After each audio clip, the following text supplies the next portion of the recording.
Alright, this is a quick video to show a technique I was developing to find a way to do joinerless joiners using some brass sheet stock.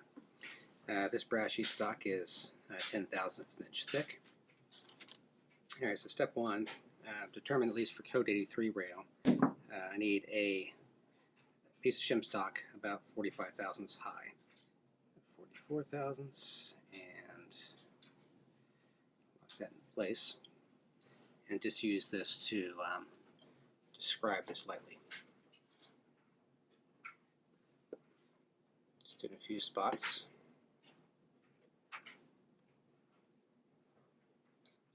So I line this up with the scribes.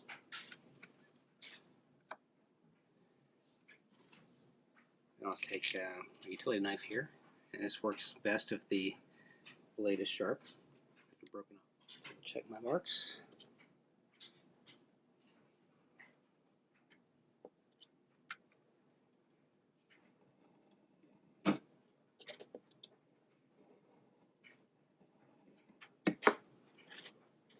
Once the score is good and in place, then you can take the square off.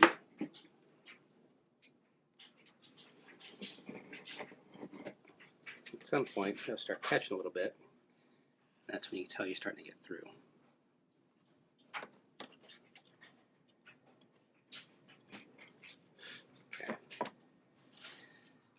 Okay, next is to file the burrs off. So to that end, I have a mill bastard file and a pair of flat-nosed pliers.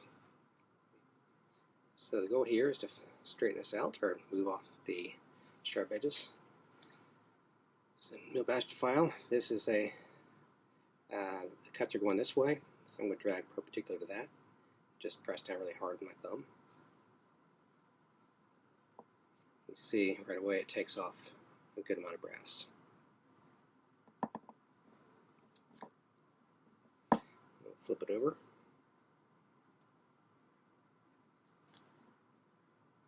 There's a really good shine going on this now, so I think I'm down to a nice flat surface. Okay, the last step is to mark these and cut them. Now these I have been cutting to 3 scale feet, so I got my HO scale rule out. And here I've got a pen vise with a sewing needle. Put into it for my scribe. Okay, last step is to cut them. So find each one of these dots that I ticked into it and shear it off. So that's a short one. So we get 1 and 8, 9. So there you have some joiners. Alright, so the next step for me is to take one of these things and see if it'll fit into the web. I expect it to be a little bit too tall. It's just a tad. Swiss pattern file out and straighten that out, or rather thin it out.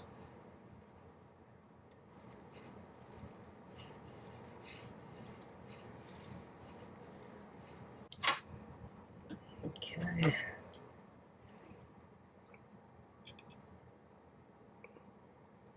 It's still too tall.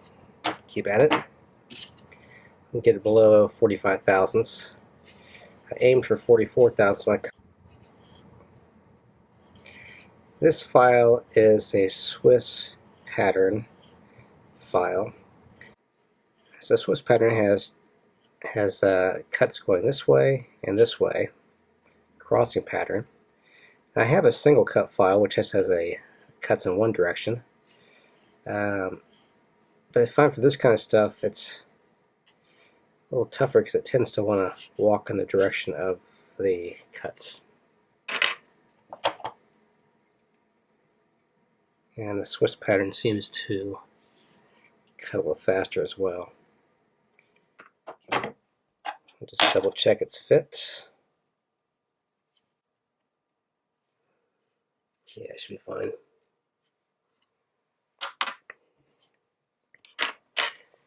Alright, next thing we're going to do is solder joiners on.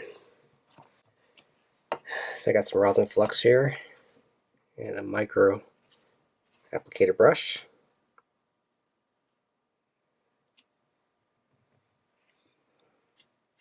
Okay, I'll wipe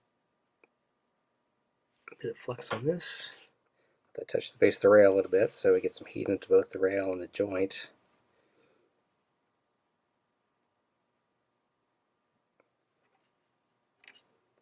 Getting solid. Okay, now we're going to repeat the same thing on the other side.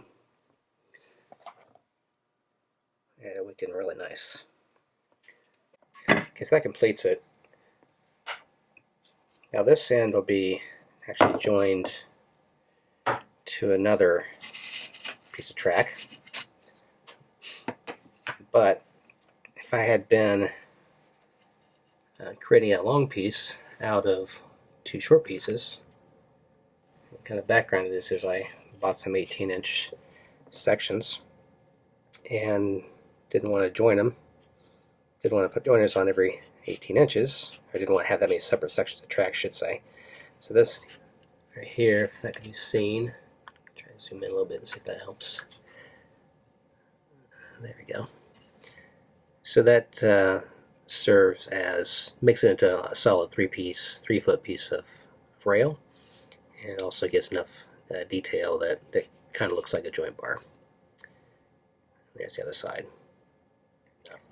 So basically I have a little fork right here, and that fork will slide over the web of the next rail down. For the layout, if it's spread far enough apart, I just slide it straight on. That's it. So now I have a joint that can move around if the layout moves.